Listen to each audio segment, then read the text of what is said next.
Charles Vallow was shot to death on July 11th, 2019. He was in the middle of a bitter divorce with his wife, Lori.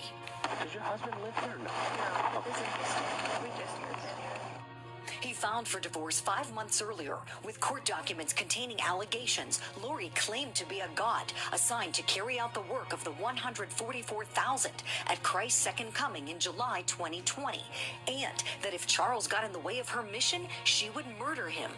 If you did something bad yesterday, the Lord wants you to say you're sorry today and just do better tomorrow.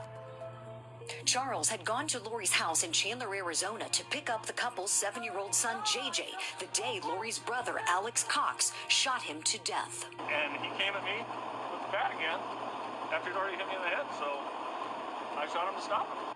As the killing is still being investigated, Court TV has uncovered more shocking court documents. Filed after Lori's bitter divorce from her third husband, Joseph Ryan.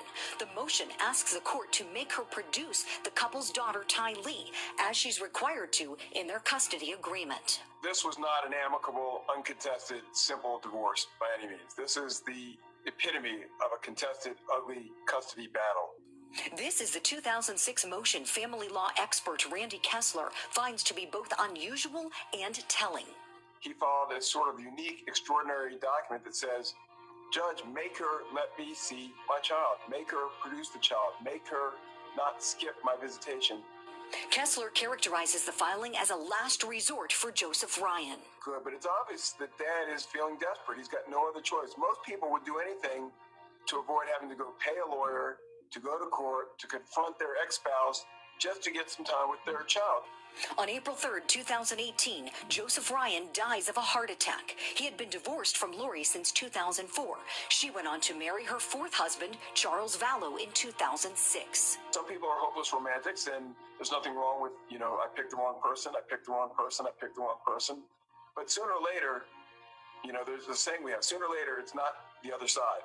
If you get married 5 times, your marriage doesn't work 4 or 5 or 6 times, maybe it's not the other person's fault. Maybe you should look inward. And that's just a generality. It's amazing when you look at the timeline of when a marriage ends and when the next one begins. There's not a lot of cooling off period. Let's bring in Julie Grant. Julie, just first, overall, your kind of takeaway from taking a look at her loves and her losses and her divorces and her break. I mean, it seems like everything kind of happens quickly in her life. Yes, it's a real roller coaster, isn't it? I mean, her life is just up and down, and trying to make sense of it all it gives you a headache. I mean, today, I had a headache just reading through some of these documents, and some of it, if I wasn't truly seeing it in print with my own 2 eyes, some of these allegations, it's like beyond your wildest imagination. The divorce documents, I was reading through them today from Charles Vallow's divorce, and he's saying the things about her claiming to be a god, and if she got in the way of the mission, she'd murder him. What in the world? It's unbelievable. And then what was really stunning was when we go back to the year 2006, this is after the divorce to Joseph Ryan, that divorce happening in 2004, 2006, she's not abiding by the custody agreement. So I think one good takeaway, Vinny, is that this woman has a history of defying court orders. I mean, today, she's still defying that court order in January to produce her children. Those beautiful kids still missing tonight. This case still pending, as we know. Lots still to be learned as it rolls on. And what's interesting, if you talk about her life more recently, right, with Charles Vallow, everything went south when she started, following and interacting with Chad Daybell, according to Charles Vallow. But if you go to the really ugly divorce from Joseph Ryan, that predates all of this stuff, right? So that's just who she is. Right. And he was husband number 3. I mean, this woman's had 5 husbands, 2 missing children. I mean, it's unreal. She thinks she's a god. She belongs to this cult. I mean, it's like something out of a fiction novel. It is sick and twisted as it gets. And to me, I mean, the defiance.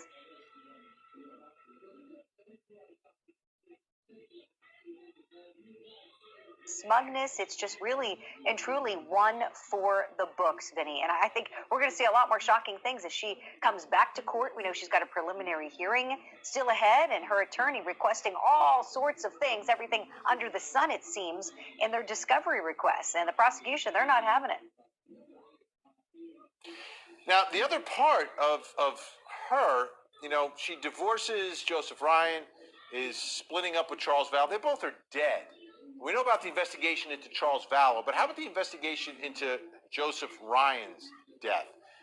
What's the status of that? Do we know? Good question. I'm so glad you asked because I really want to know. We really want to find out. And today, Court TV reached out to the FBI because there have been lots of reports that I've seen in print about the FBI investigating Joseph Ryan's death. And when I saw them, I'm thinking, well, this is interesting. This was so many years ago. He's said to have died from a heart attack. And so we reached out to the FBI field office in Phoenix, and we got a response from their public affairs specialist, Jill McCabe. And she said, and I'm quoting, "As a matter of course, the FBI does not confirm or deny the existence of investigations." So they won't say.